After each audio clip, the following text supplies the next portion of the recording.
Hey, what's up guys? So welcome indeed to the guide for the challenge for 137 this week, which is going to be a DMO wizard. Now, this build is very complex if you have not played it before, so let me go ahead and actually explain it. In fact, even if you've played DMO wizard before, this guy's build is actually pretty interesting. So anyways, first off, as far as the build goes, it's of course got the 6-piece of the DMO. So basically what that means is throw down a slow time, make sure this is active at all times, but because we also happen to have an offhand that gives us extra bonus damage when we use our signature spells for Arcane Orb, which is our Frozen Orb build, we're going to actually want to keep this up at all time as well. So what you want to do, activate slow time, make sure that you keep these stacks up at all time, rotate in between maybe like, you can do maybe 2 Frozen Orbs, 1 of the shock pulses if you want to, or you can rotate in between one of them, and it should be pretty easy. You don't have to eliminate every single thing you see on screen because with the DMO wizard, it's just not that efficient. You kind of want to group things up and then you want to actually eliminate them because slow time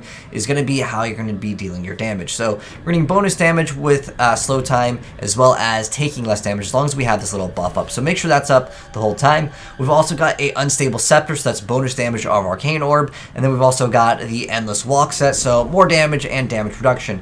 Because we have the Shame of Delzier, you can actually rotate in between utilizing your shock pulse as well as your Arcane Orb.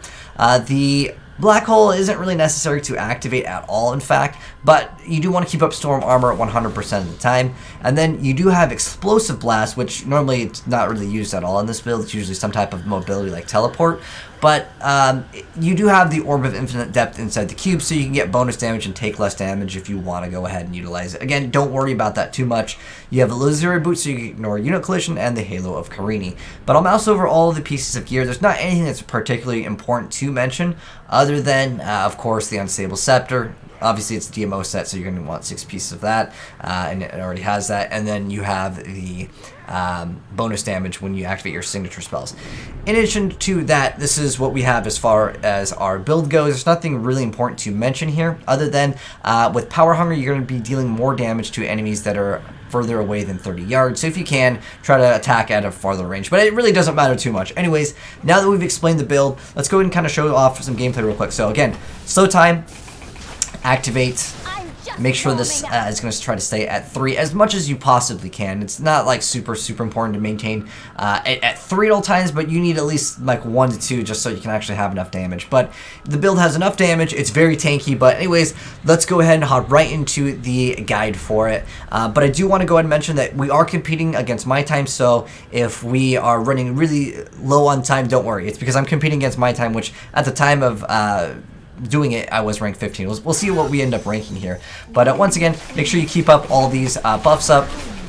Activate your slow time. That's how you're going to be dealing all of your damage. And then we're going to go ahead and collect all those orbs. Again, the build's relatively tanky, so I wouldn't worry too much about that. And then we're going to come down to another elite over here. Make sure, once again, activating slow time. And then once we eliminate that elite pack, we'll go collect the orbs. So as soon as you walk in, you want to eliminate that elite pack, and then you're gonna basically go upwards. You'll find another elite pack very soon. And once again, don't worry about killing every single unit on the screen. It's not required. You're gonna go ahead and go downwards now. I am so good. I astound myself. And we will be eliminating another elite pack over here. If you can use Explosive Blast on Numlock, by all means, feel free to go ahead and do so. But the first floor is actually really good. You also have a shield pylon. You don't have to grab it for the sake of not even... We don't even need it. The build is very tanky on its own, so... But the most important part of this build is basically, if you want to deal damage, you're going to need your opponents inside that slow time. Because that's where you're going to be dealing all of your damage. This build is more so just tricky on how to actually play the build versus anything else. That's the most difficult part with this build. Just understanding how it works. Still waiting. Grab all those orbs. And then we'll go ahead and move over here.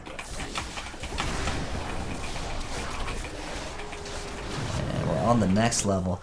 If only This they level could over see here, me we're going to be now. getting a power pylon, so bonus damage, very nice. And then we're going to hug the right side of the wall over here, because there's going to be a much better density. The other route has like, very little, so this will be the better pathing. We'll come up to an elite pack very soon.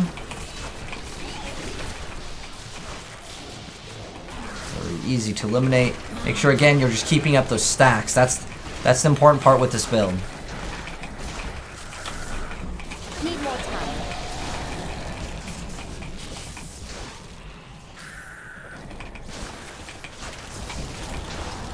Need more arcane power. Wait. This guy that mixed up the explosive blast, it was an interesting choice, but a little bit hard to manage everything. Still waiting. But yeah, massive amounts of damage. And we're going to come up to another elite pack over here. I am so good. I astound myself. We're at 97%. Coming up to the third floor. If we just go to the right over here, there'll be an elite pack that we can also eliminate. Need more time. Might not even need the elite pack. Probably just do it off this, yeah.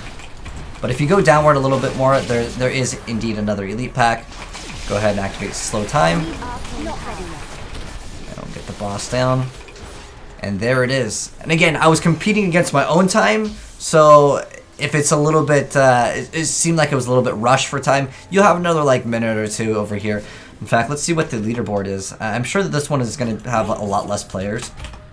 So what do you got for the leaderboard? Alright, so we made top 11 with this. I was a little bit higher, but nonetheless, as time goes on, there's going to be more people that will be playing it. But there it is, a 341 for this week's Challenge Rift 137, the DMO Wizard. So anyways, hopefully this video and guide helped you guys out. If it did, drop a like on it. If you are new to the channel, want to see more Diablo as well as other action RPG as well as other gaming content, hit subscribe, turn on that bell, and you'll definitely see more as Wolsten is going to be coming out very soon, which is going to be in 2 weeks, which is a new action RPG. I'll be covering that heavily, and on top of that, Torchlight 3 is coming out this year, so I'm pretty stoked about that. But anyways, thanks for tuning in, guys, and I'll catch you in the next video. Have a good one, and I'm signing out. Peace.